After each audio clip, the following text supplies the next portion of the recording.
A very bizarre story coming out of the US that you've found. Medical students at the University of Minnesota have established a group oath filled with woke references like the condemnation of gender binary and colonialism. They couldn't miss out on that. Let's have a listen.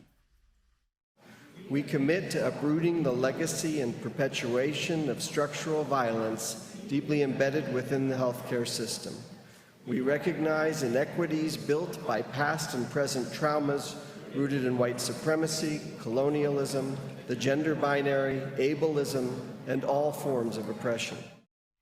Amen. Is this medical school, Daisy, or a lefty cult?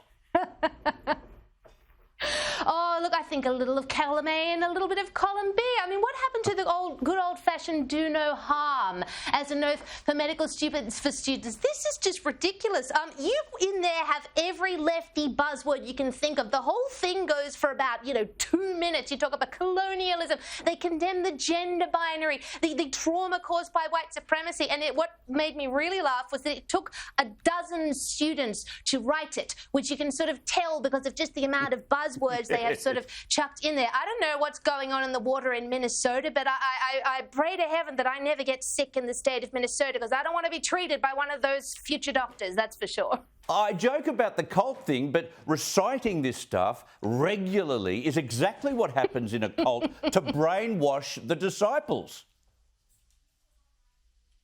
It certainly sounds like that, and the sort of monotonous flat tone they're going, Yeah. It is like they're sort of reciting their daily affirmations to the cult. I mean, why is this happening in universities? Just teach them to heal the sick. Don't teach them how to be woke activists. That has nothing to do with medicine. And a bit of individuality never hurts.